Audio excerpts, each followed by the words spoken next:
Okay, yeah. So this is Harley Hooched live with Scott Baker, writer and director of The Fifth Passenger, a project currently on Kickstarter, looking to get the last bit of its funding to go from pre-production into full production. Thank you for joining us, Scott. Yes, thank you for having me. Pleasure.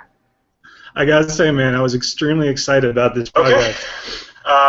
Let's start in three, two. 1 second. I'm getting some weird feedback. Okay. Yep. Okay. I'm sorry about that. You still Great. there? Yeah, I'm still here. You kicked off two Google Hangouts at the same time. Fantastic. Brilliant. All Yeah, right. yeah. As I was saying, I was extremely excited about this project. I mean, the cast list is one thing. A trailer, that's a hell of a teaser, man. Oh, thanks. Yeah, yeah. It was a proof of concept thing, and the idea was to show what I imagined the film to look like and to feel like, and it was a bit of reverse engineering, looking at a lot of I've seen a whole lot of movie trailers, and everybody's seen a lot of movie trailers, and so it was kind of taking those little bits of what makes a good movie trailer, and then imagining like our film as a whole and saying, okay, what little scenes can we shoot from our movie to give the feel that of what the movie is. And so we took scenes that are maybe 5-10 minute scenes and tried to condense them down into 5 or 10 second little segments that we could show, and kind of tell the story of what this is.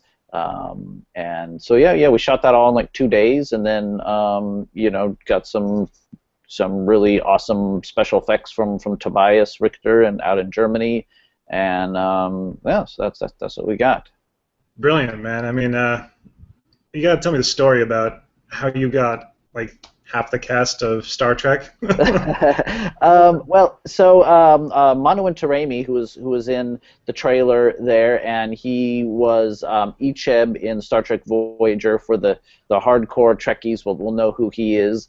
I met him on the set because I do a lot of film production stuff, and one of the things that I do is Steadicam, and a good friend of mine, Prince Bagdasarian, was shooting a little trailer with him and some other people, and they brought me on to do Steadicam, and it was one of these things where it was an outdoor location, so everybody met in one parking lot, and then we consolidated cars to drive to the actual shooting location, and Manu got in the car with me, and I had never met him before, and I didn't know who he was, and so we just got to chatting, and kind of hit it off as friends, and he asked me what I was working on, and I told him what I was working on, and I said I had this sci-fi horror thriller film that I want to do, and he said, well, I'm a science fiction actor myself, and so he tells me about him being on Voyager, and I was like, oh my god, and I would go back and I watch the episodes when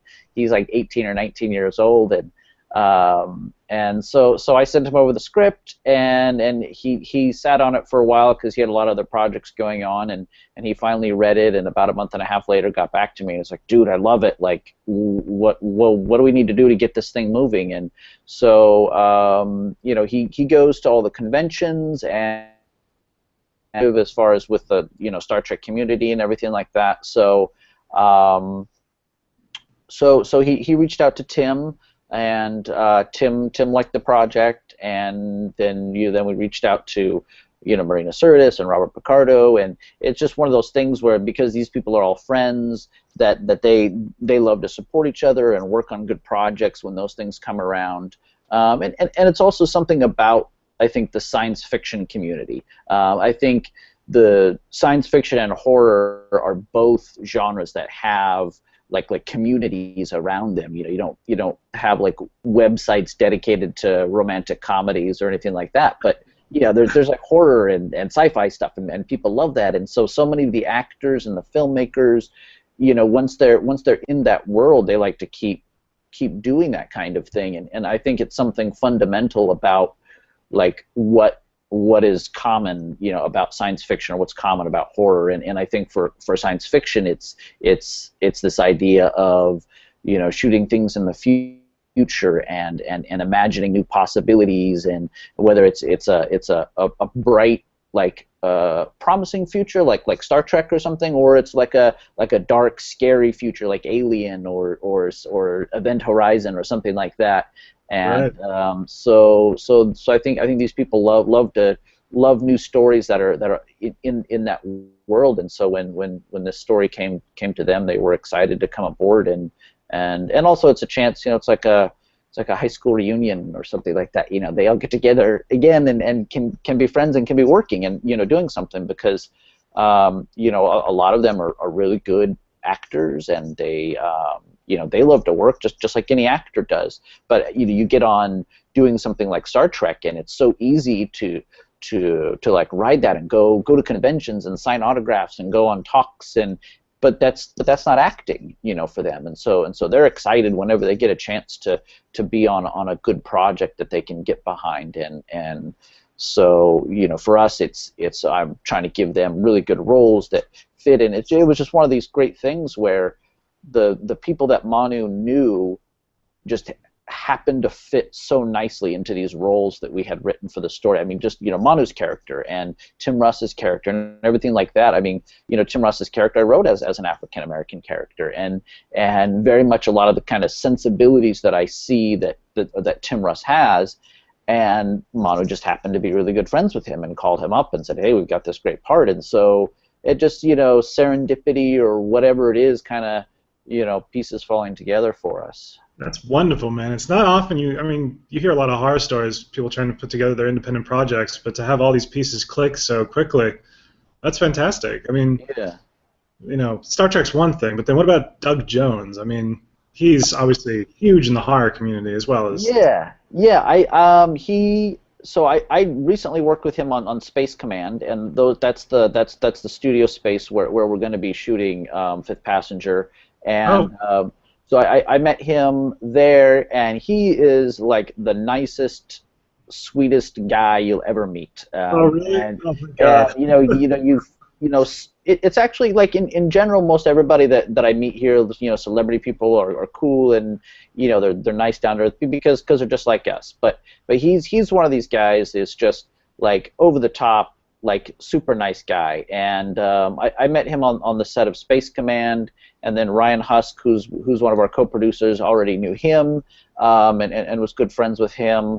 And again, he's one of these guys. He likes to work, and he likes when he gets opportunities to do something new and something different. And anybody who knows who he is knows that he's Pan and Pan's Labyrinth and Abe Sapien and Hellboy. And I mean, he's this great like costume character actor.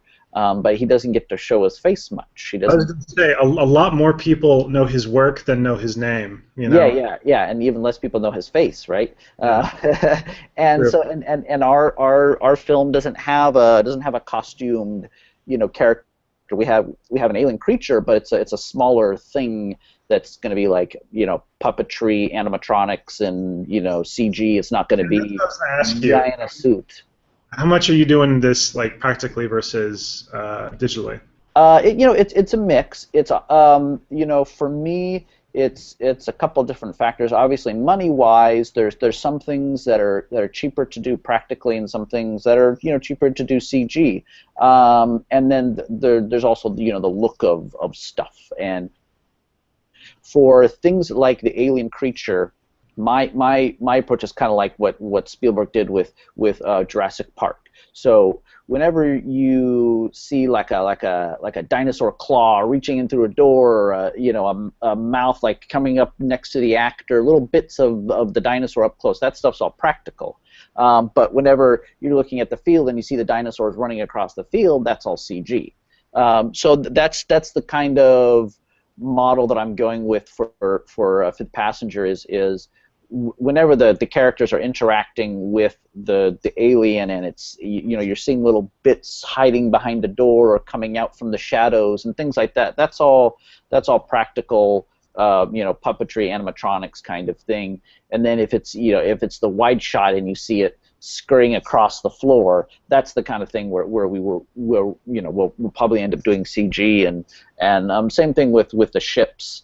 Obviously, so the trailer and all the outside of the spaceships is all CG, and I mean, I would love to do old school and and shoot the ships practically, but that is actually, you know, nowadays that's more expensive to get something that looks good, just because the software for the CG stuff has just gotten so much better that doing something that's like a geometric shape like a spaceship is so easy to do, to make look convincing, and then versus having to build a model, and then you got to do all the special ways of shooting it to make it actually look like it's a big ship. You've got a pretty practical balance there. I mean, it's when you do the CG up close that, as you said, it really breaks down. I think that's the pitfall of a lot of like your sci-fi channel bullshit. Yeah. Your Sharknadoes and your whatever. So I think it sounds like you have a very intelligent approach to this, which is refreshing. Yeah, thanks. So we've got the trailer, which I'll be linking below. The big thing is the Kickstarter, right? You guys are what, halfway through to your goal? We are actually, as of today, we just busted through 60%. So yeah, nice. yeah. So we actually just got featured today on StarTrek.com, the official Star Trek website. So that's definitely increased our traffic quite a bit, and just that just happened this morning. So that's like something that I've been going on and posting about that and everything. But yeah, we're definitely on track to get funded, and I mean, it would be awesome to fly past our goal. We've got some stretch goals lined up if before the campaign ends, if we hit our goal and everything like that, because the dollar amount that we're asking for, 65,000. Obviously, that's not creating the whole film and editing it and putting it out the door. That's getting us into production, and where Kickstarter takes a percentage of that and Amazon takes a percentage of that, and then we have to set aside a certain percentage for the perks, things like the DVDs and the other little goodies that we're giving away. But if we get more money than we're asking for, that allows us to shoot more, that allows us to shoot better, that allows us to do everything more. I mean, our plan is to shoot this in stages, and that's because that's kind of the new model now versus saying, hey, give us $200,000 to do this complete project. With someone like us, what we're doing, I mean, I'm a first-time director. This is my first feature. I've done a lot of short form projects, and I shot like a 50-minute zombie comedy way back, and it was kind of like an insult to film to call that a movie. It was that was kind of like my film school was doing that, and but I've shot a lot of short projects, short films, web series, commercials, that kind of thing, music videos, and so I don't have I don't have the power to go to like a studio or a, something like that and say, hey, trust me with $250,000 to shoot a movie. Our story's original. It's something that we wrote, so it's not like Harry Potter or based off a comic book or something like that. And then we don't have A-list actors. So those are like the three things that like the studios and the the typical financiers of film are looking for. They'll see our Star Trek actors, and for the fans, these are great people that they love to see, but the suits and the executives, they see that and they're like, well, that's not Brad Pitt and that's not so and so, and they're not going to bring in the box office numbers. Right. But I mean, that's the wonderful thing about a platform like Kickstarter is that there's no necessary limit. As long as people keep giving, you guys can keep working. Yeah, right? yeah, and that's the fantastic thing is we can circumvent that whole thing and of the studios and the suits and everything, and say this is the product that we're doing, and bring it directly to the people that we know are going to want to watch this movie. And essentially we're asking them to buy a couple tickets to the movie ahead of time. You can, which is not much to ask at all. Down with the studios, up with independent horror.